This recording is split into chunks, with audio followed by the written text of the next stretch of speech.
Welcome back.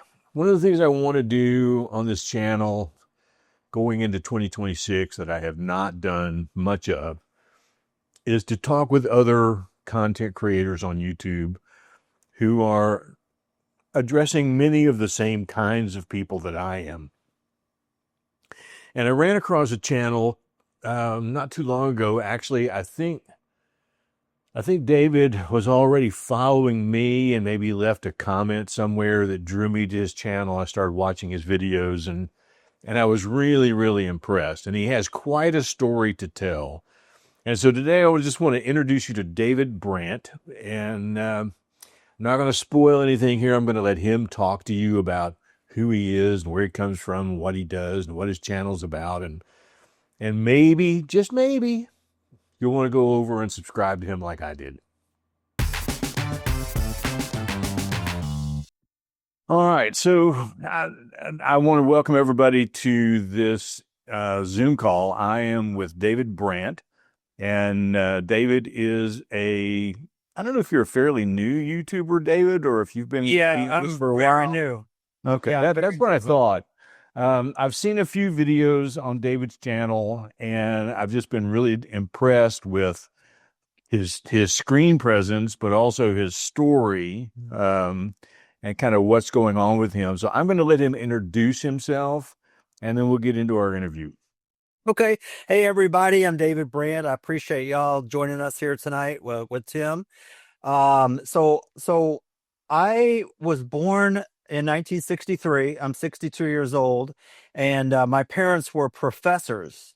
My dad was a PhD, and he taught education, and my mom had a master's degree, and she taught health.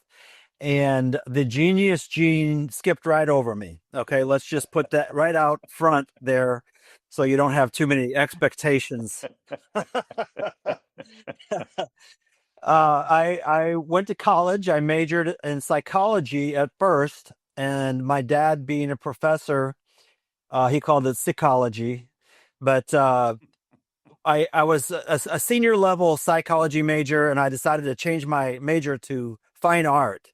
And my dad was not thrilled about that. He was not too happy. But I did that, and I majored in fine art in college. I graduated from Southern Illinois University in Edwardsville, Illinois, with a bachelor's of fine art. And if you have a bachelor's of fine art and $5, you can get a cup of coffee at Starbucks. So that's what that's worth.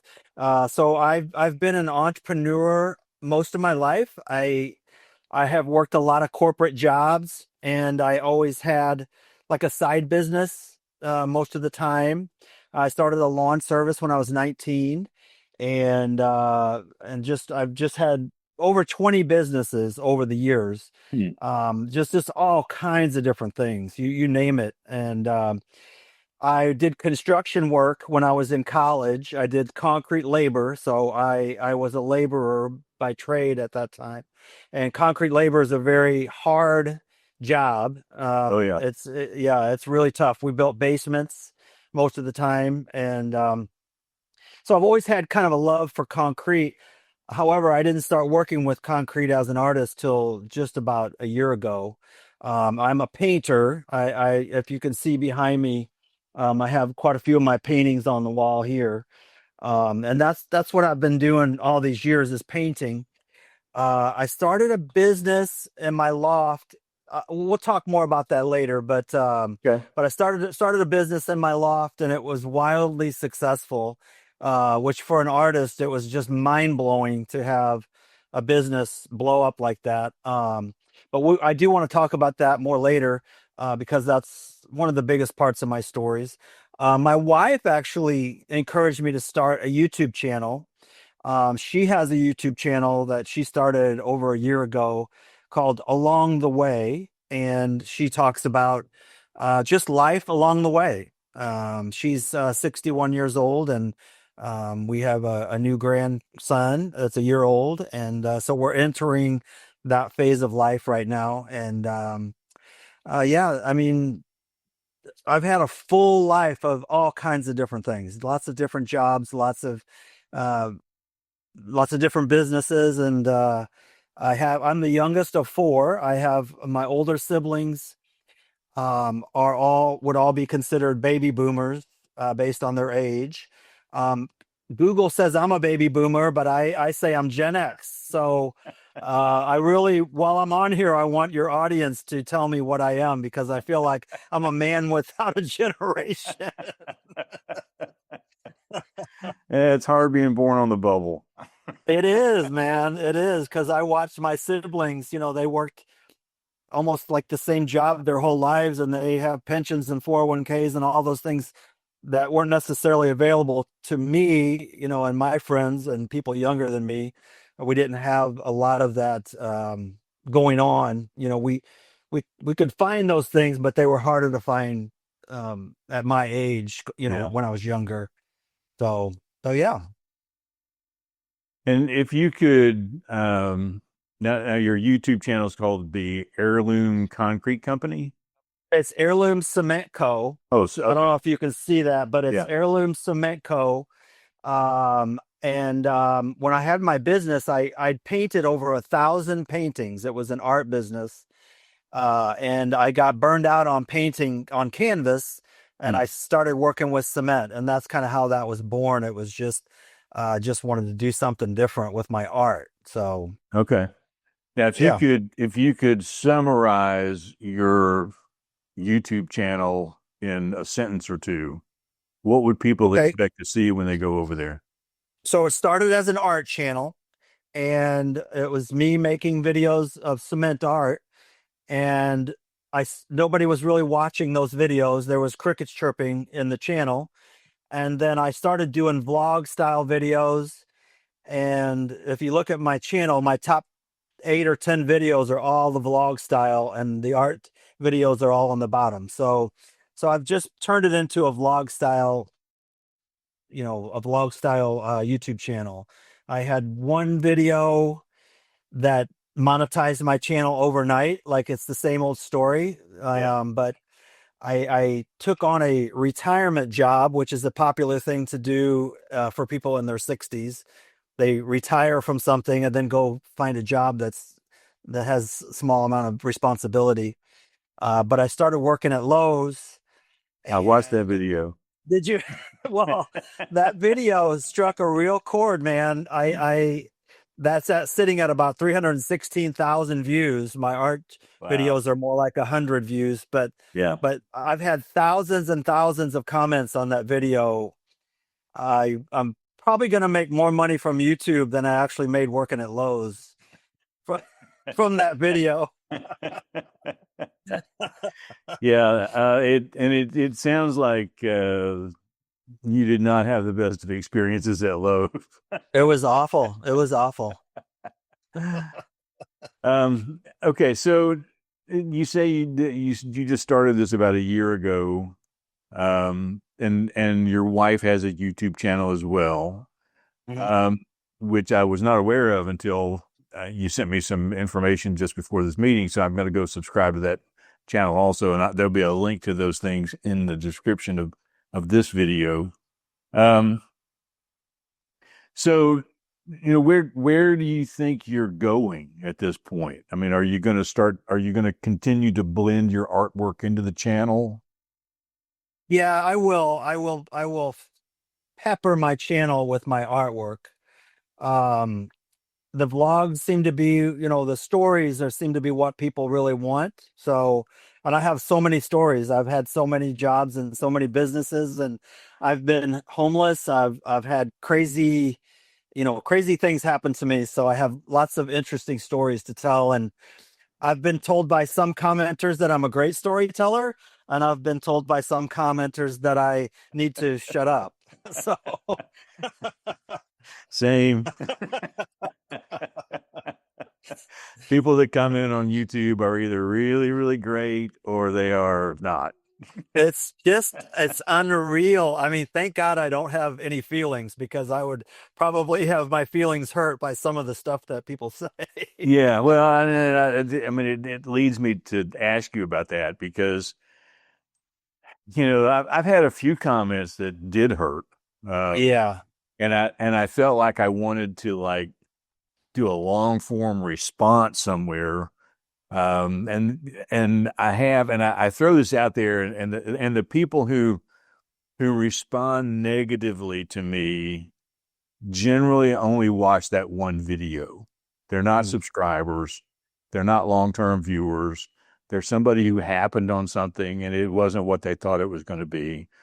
And so I have this secret code in the comments. I will just respond to them with "Thank you for watching" with no Oh, okay. punctuation, and that's Okay. my FU. Well, I don't know if you could actually see some of my comments, but it's a creative, fun outlet for me to comment on their comment, to Yeah. respond to the comments, and I come up with some real doozies. They typically never come back to comment when after I'm done Yeah. commenting and Yeah. responding. So, and I'll tell you what, they have one thing in common, the negative, the really bad negative people that come on, they have one thing in common.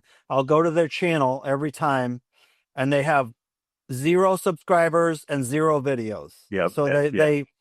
they've done nothing on YouTube whatsoever, Yeah. and Yeah. sometimes I'll point that out if their comment was really bad. I'll say, "You're really crushing it."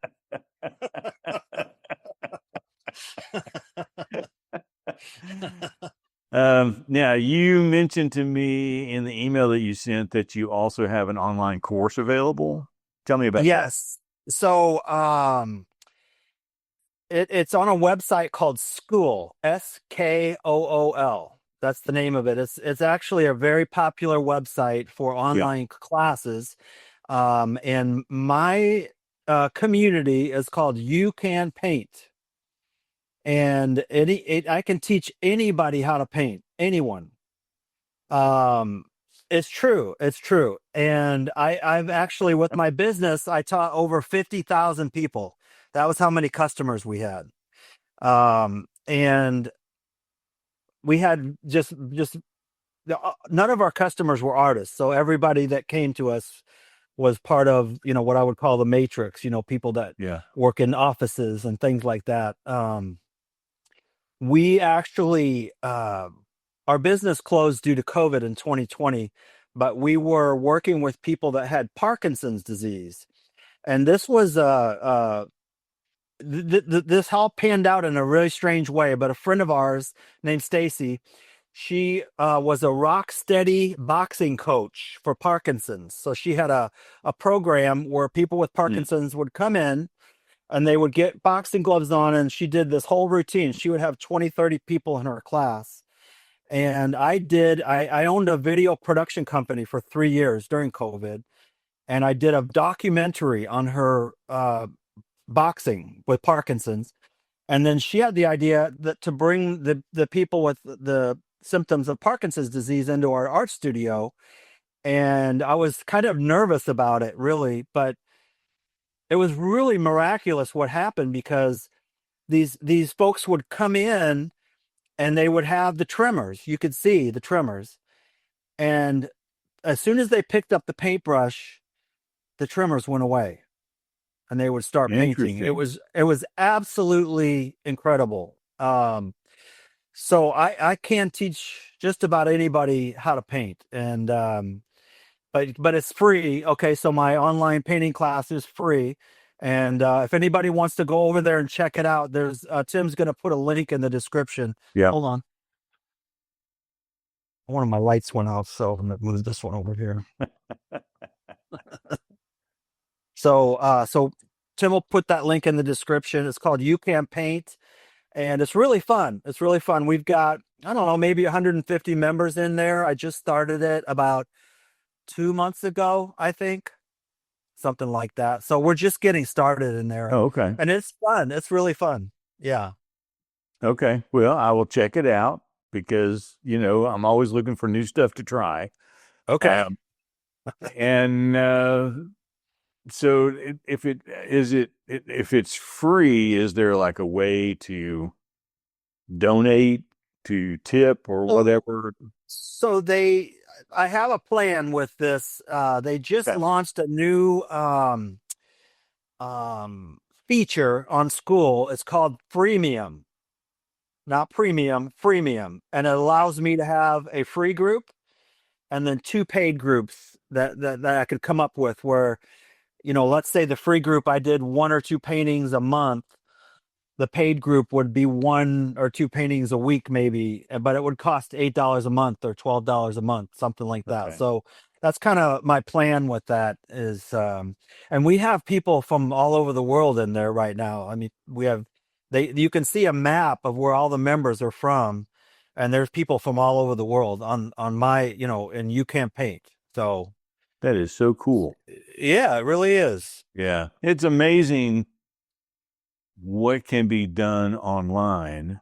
Mhm. Um, and especially for people like us who are retired or looking for some type of a supplemental type of income, maybe not a Mhm. full time living income, but there's a lot of that as well. Mhm. Um, so, how many subscribers do you have now on your YouTube channel? So 1,630 That's roughly excellent. subscribers. And when I started the channel, the first thing I did was I went on Mike Van Duzey's channel. He's a microgreens specialist. He specializes in teaching people how to grow microgreens at home. Oh, okay. And I did a review of his product, and that was the first video. And then the first thing I did was come onto his channel just like this, and I got my first 100 subscribers that way. And then my channel got stuck at 100 for 4 months, and there was almost no views or anything like that. Yeah. And then I did that Lowe's retirement job video, and it was on there for 3 months with crickets chirping, and then it just went straight up. And I wish I would have already been monetized, because I probably could have made $3,000 or $4,000. But Yeah, that same kind of thing happened to me with my first viral videos that uh-huh. put me into monetization. Is like, you apply to be monetized, but it's not Yeah. overnight. It It takes a takes a while. while. Every day I was like, do you know how much money I'm losing right now? Yeah. Well, that video has made me 700 and something dollars thus Fantastic. far. But by the time I got monetized, here's the peak of the video. I was way down here by the bottom. So I missed thousands of dollars, I think, Yeah. probably. So, but I'm enjoying it. I like YouTube. I like the medium. I'm on YouTube most of the time. I don't spend much time on Facebook or Instagram anymore. Yeah. Facebook used to be great in the early days, and I just don't really care for it anymore. Especially as a business, I don't really care for it. I'm hearing that from several people. But I mean, I gave Yeah, up Facebook years ago. I just closed down yeah. my account and walked away. But there was a time I thought maybe that it might be a place for my photography, that maybe I would get some traction for my photography Hmm. channel there, and it nothing. Okay. So, it was I walked away from that. Wasn't worried about being, I have a Twitter account, I have an Instagram account, but I gave up worrying about that as a way to drive people to my photography channel. Hmm. None of that was working. And, Hmm. it's just really, it comes down to, content and the algorithm. That's really, that's what it's all about. Yeah, it's not even about how many subscribers you have either.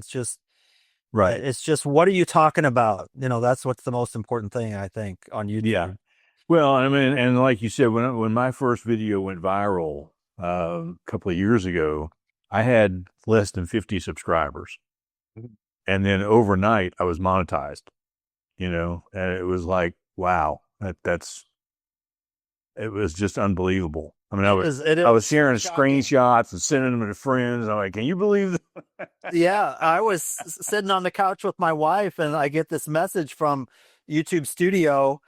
I was like, what is that? And so I went over to my channel. I'm like, oh my gosh, there's 50,000 views on this video. So, so can I talk about my previous business for a minute? Yeah. Yeah, Yeah. sure. Okay. So we were talking about Facebook. Back in the early days, I started Facebook with my business that was so successful, and we built the second largest Facebook page in our community. We had 30,000 local fans on our page, which was incredible. Wow. And back then, you could put a post on there and everybody would see it. Right. There was no algorithm challenges or anything like that. We were using Facebook ads. We paid $1,000 a month for Facebook advertising. Um, and so I started this business. It was called Sips and Splatters Art Parties. And I did an extensive video on that on my channel if anybody wants to get into the details of that, of how I did that. But I started in my apartment. I was working as a sales manager for Lazy Boy Furniture. Um, and it was an art party business. I don't know if some of your viewers may know what that is, some won't, but it became a very popular business model. So people would bring drinks and snacks into your studio, and then they would do a painting for 2 or 3 hours and socialize. It was like an event. Yeah. And so I was actually the second artist to start doing that in the country.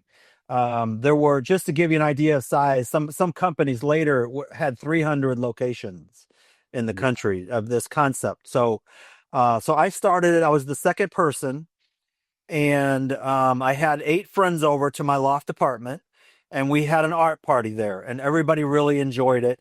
And I started doing more because I was taking pictures and putting them on Facebook, and other people wanted to come to parties, and it just kind of grew.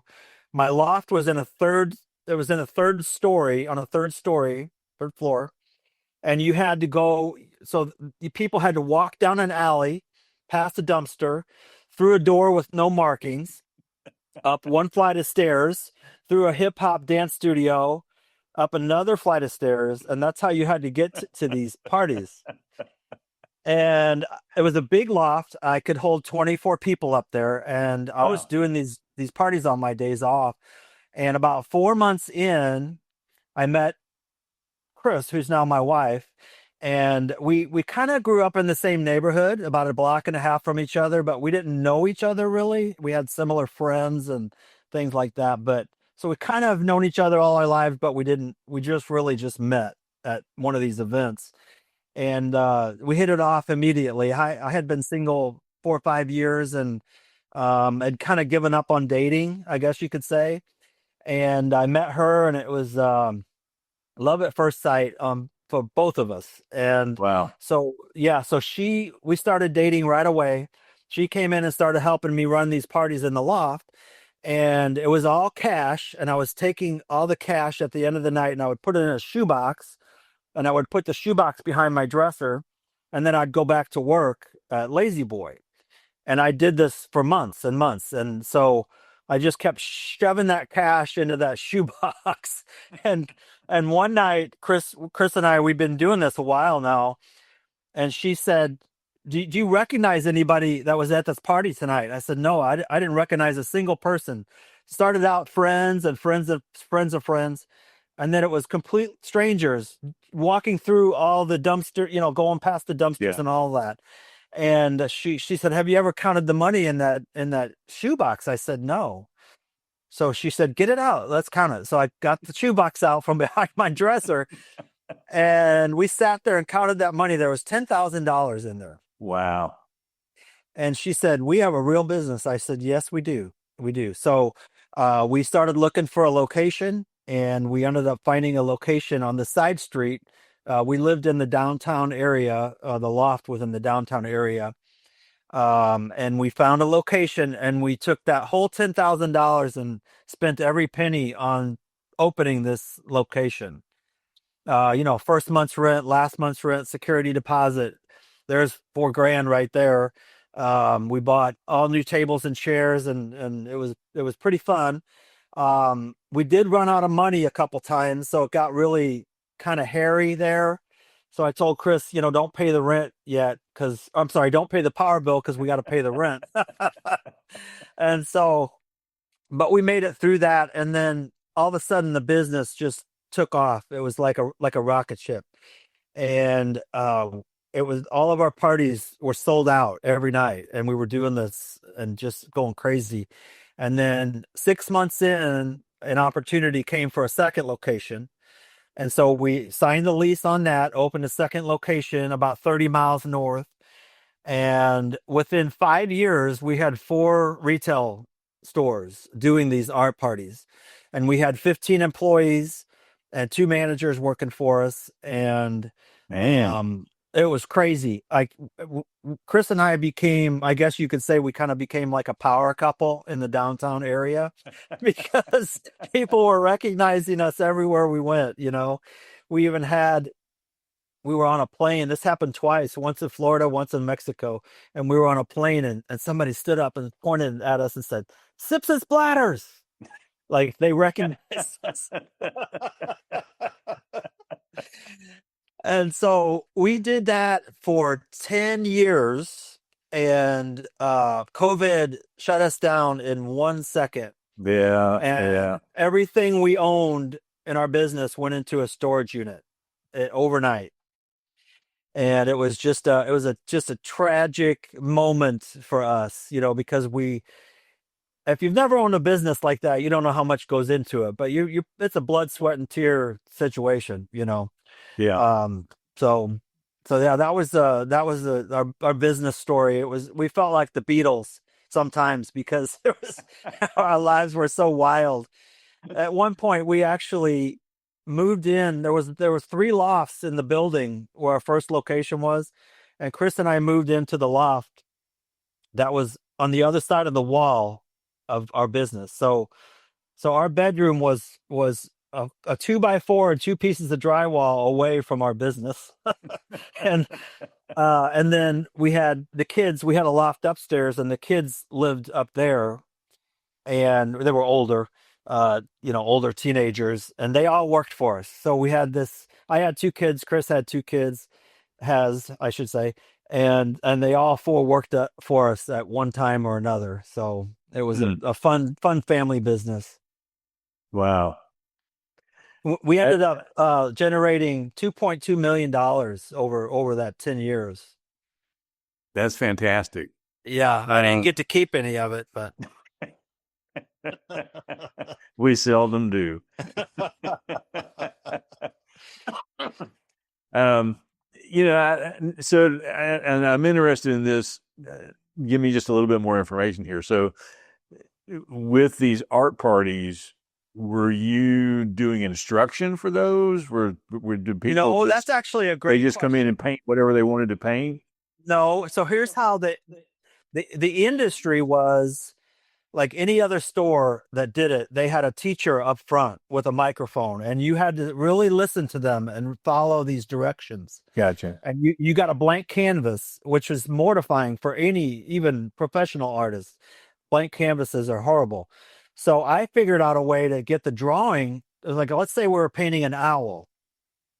I would have the drawing put on the canvas of an owl before the customer got there. Okay. Okay, so we would have 32 people. This was early on. We would have 32 people. I'll show you. So like if this was a canvas, this is what it would look like when they came. Okay. Okay. And so this is much less intimidating than a blank canvas. Yeah. And so that's what set us apart. And I figured out a way. I bought this old machine that it was from a lady who used to be a Hollywood sign maker. So like if you saw a Western, a sign would say saloon over the bar. She painted that, and she Okay. used this machine that's an old machine. I think it's from the 50s. I found one of these machines on Etsy and bought it, or not Etsy, eBay. And so I used this machine to get the drawing on all the canvases. I could do 32 drawings in a matter of minutes Yeah. without, Yeah. and I could teach any of our employees how to do that.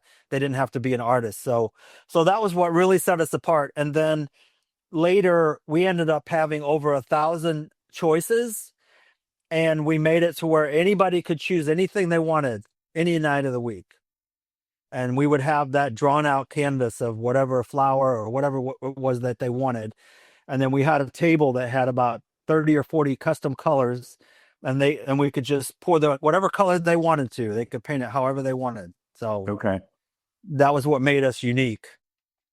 That is, it's blowing my mind. Is I mean, for an artist, it's like crazy to think about, Yeah. the starving artist thing. It's like, it was mind blowing. It really was. So you've recently made this change then to work with cement. Mm-hmm. Now, are these sculptures that you're making yourself? Are they something that you're buying and painting? How does that work? So, okay, so what I'm doing is I'm buying molds from, you can buy molds from different countries. Sure. There's not a lot of US companies making cement molds, but the molds make it faster, and you can do mass production basically. Right. I'll show you.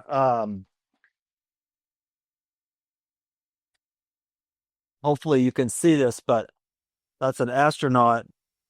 Okay. Can you see that? Okay. Yeah. And there's a little astronaut sitting on a moon there. And here's a little monkey spaceman. Okay.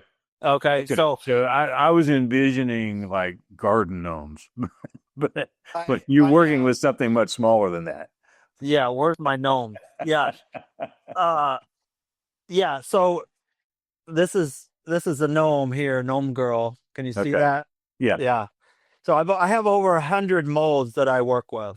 Oh, wow. Okay. Not I've amassed those over the last 6 months or so. Now, do you have a local business you're selling that through, or are you doing that all online? Yes, there's a town.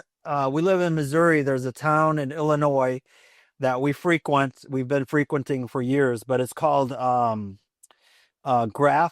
Illinois. Grafton, Grafton, Okay. Illinois. It's a tourist attraction. It's on the Great Confluence, where the Missouri and the Mississippi River come together there. Okay. There's huge bluffs, and it's people come from all over the world actually, because that's where the eagles nest. Gotcha. Okay. Okay, so eagle Yeah. watchers come from all over the world to Grafton to eagle watch. And it's also a big kind of like party place. There's a lot of bars, and it sits right on the Mississippi River, so you can sit there with an umbrella and have beer or whatever, and people come from all around, bikers. And there's this one shop. It's called the Grumpy Okay. Grizzly, and they specialize in live edge wood. You know what live edge wood is? No. Like, it's like a big slab of wood that you would make a dining room table out of, Okay. or an end table, and the ends of it are still bark. They still have bark Gotcha. on it. Okay. So yeah, and they have thousands and thousands of giant live edge wood in this place, big warehouse. And this new owner took over, and the Grumpy Grizzly, and he made the store. He opened it up for artisans. So there's, I don't know, 30 or 40 artisans that show their work, artists in this store. Okay. And it's doing pretty good volume. I mean, we're having a hard time keeping up with the Wow. sales. Yeah. So these things take a long time to make, and they are a labor of love. It's about a 8 to 10 step process to make these. So it's a labor of love, but I really enjoy it. My wife, she helps me out. She's a crafter. She loves crafting and art, and so her painting skills are far better than mine. So when you're talking about this 8 to 10 step process, so I'm assuming there is some kind of finish that has to go on there to sort of seal all that in. Yeah, I use a water-based sealer called Minwax, Okay. and we paint that sealer on there, and that really does make it look finished, and it's shiny, and it just looks really nice. So Okay. yeah. Well, fantastic. Um, so where's your YouTube channel headed at this point then? Um, so I think it's going to become more of a retirement. Really, kind of already has become more of a retirement channel. Not necessarily the financial side of that, but just the fun side.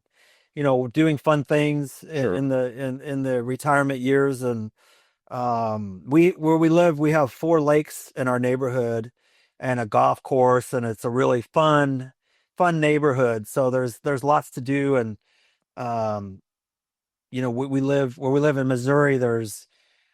There's so many places to go, like on day trips, where you could go to a campground or to a river or to national parks. There's just a lot to do here. So, it'll I'll probably be doing a lot of day trips, where I take my camera along and go hiking or whatever.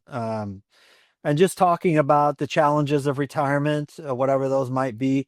It seems to be something that people like to talk about, Yeah. uh, you know. We all like to commiserate together.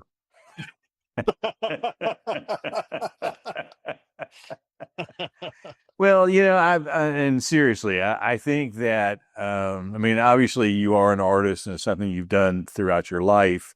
It's not like a hobby that you just picked up, but people in retirement, they need something. For me, it's YouTube, and that's my something, Mhm, mhm. a little bit photography, but mostly YouTube. I just enjoy doing this. Whether it made me any money or not is irrelevant most of the time. Yeah. Not all the time, but most of the time.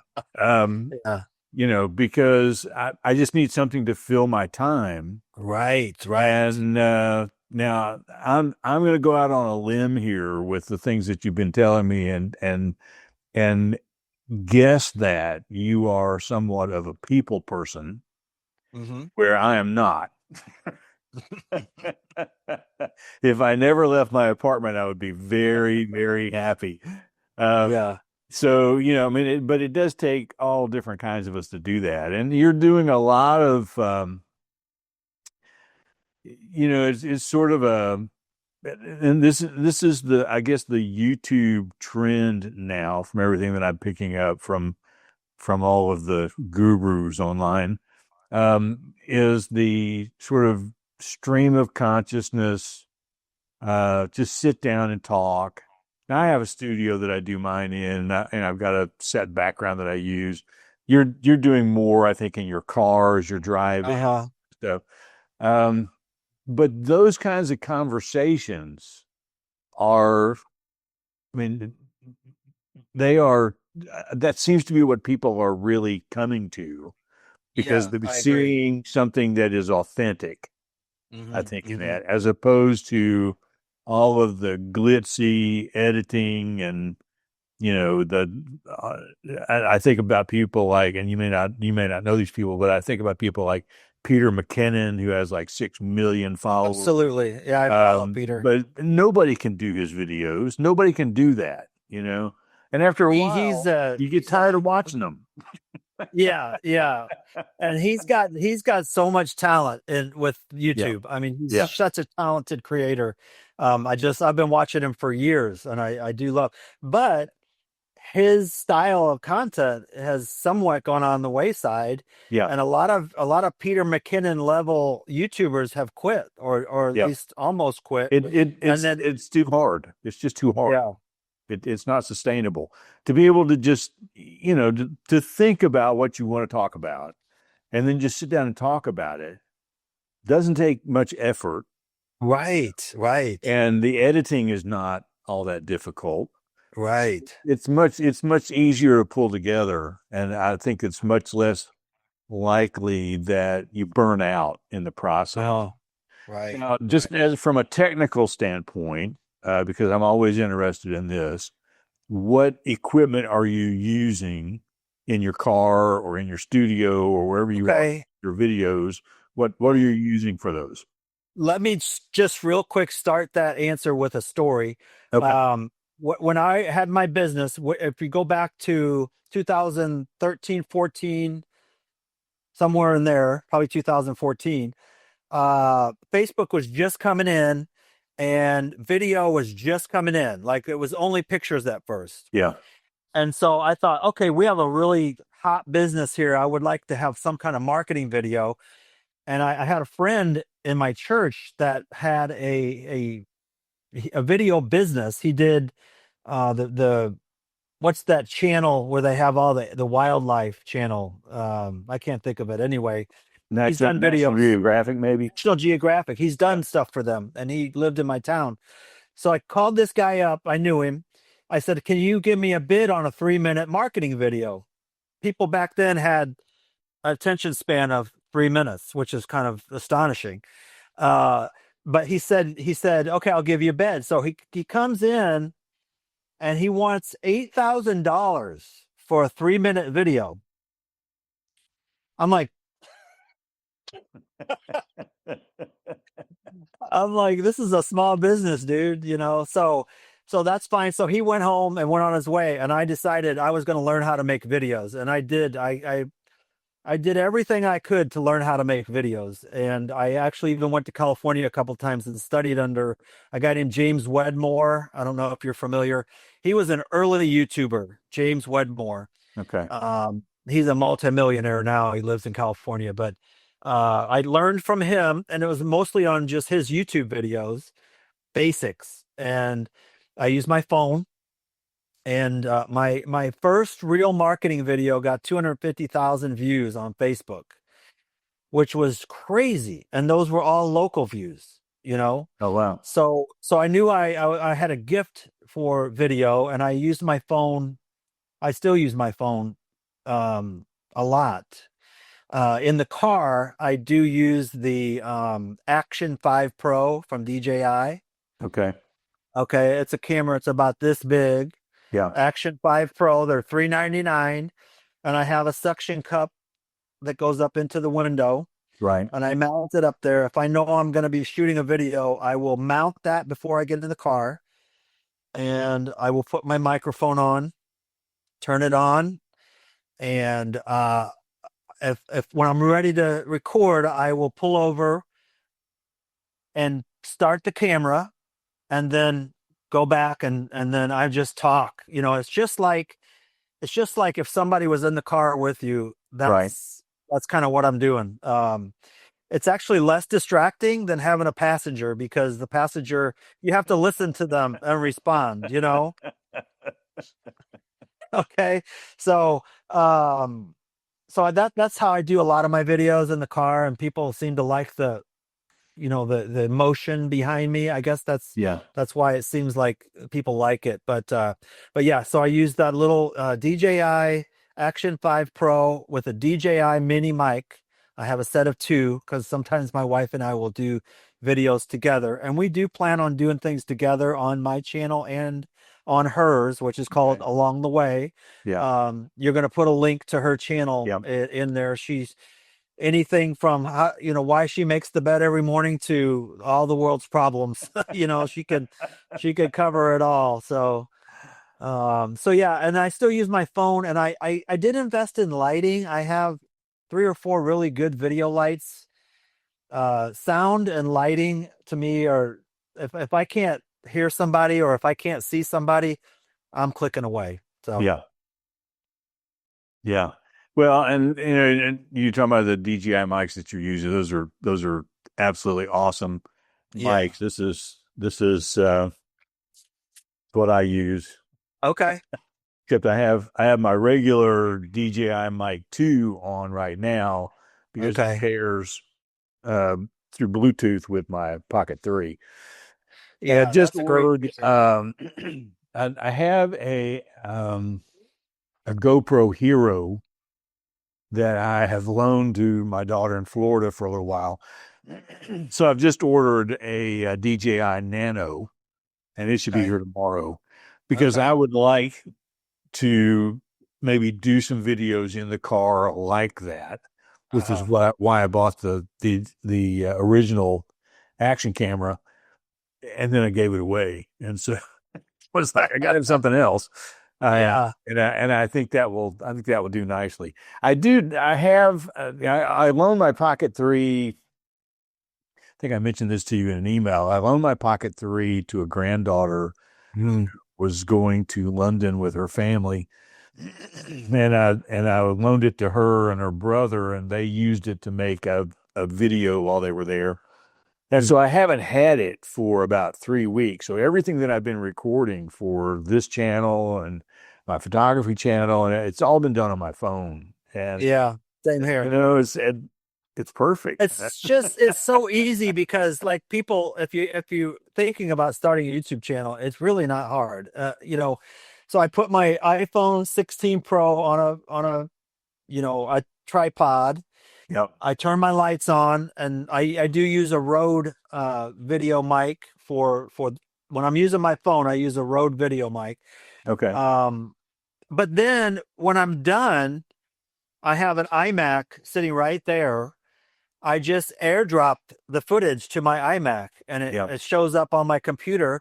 Drag it into the editing software, which is intimidating when you first start, but it's really not that hard. And I actually love video editing. I think it's fun. I don't know Yeah. about you, Yeah. but I No, me like too. it.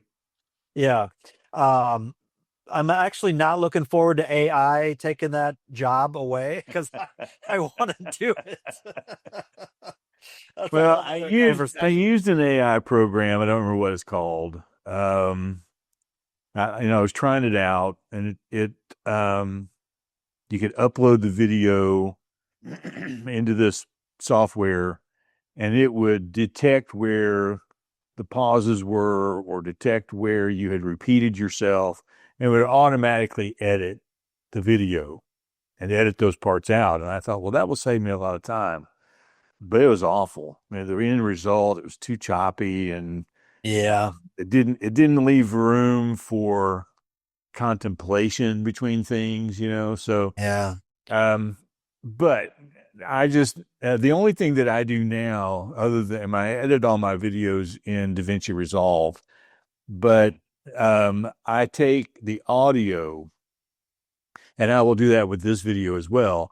I export the audio, Mm. and then I upload it to Adobe Podcast, and it will take it through and make it sound like you're recording in a studio. Wow. It just does marvelous stuff to the audio. Now, when you download it, it's mono, so you got to go in and change it back into stereo. I've forgotten that Okay. a few times. Okay. And you don't really notice it unless you're somebody who is listening to it on headphones. And I was shocked at how many people actually listen to YouTube on headphones. Yeah. They would always Pro- comment, "Dude, this is in mono. What'd you do?" Oh, probably our age group does that, I would guess. You know what So shocked me about anyway, my but viewers? yeah, you talk about $8,000. I looked. There are a couple of YouTube channels that I used to follow. I don't follow them any longer, but they got into video editing for YouTubers, and their price for a 15-minute video is almost $400. Yeah. And I'm like, this video is going to make me $20 at most. Right. There's no way I'm paying you to edit this video. So I've learned a lot about editing over the last couple of Mhm. years. Yeah. Yeah. So now, is that what you mentioned? You had like a video company at one point. Yeah. Is So that sort here's of what what launched happened. you into that? Well, here's what happened. So I had been making my own videos for 5 years with my company, Sips and Splatters, and COVID hit, and we weren't going to survive. Um, and after we got done crying, I put my big boy pants on, and my wife said, "Hey, some of these restaurants are trying to reopen. Why don't you go downtown and make some videos for them?" And I said, "Yeah, that's a good idea." It was kind of yeah, I got hurt, but I am gonna help somebody. That's how Yeah. my therapy is gonna be. So I started a small business called Video Van Go. I had a van. It was a cargo van that I bought, and I turned it into. I built the whole thing out, almost like a camper van, but it was an office. It was a home office sort of.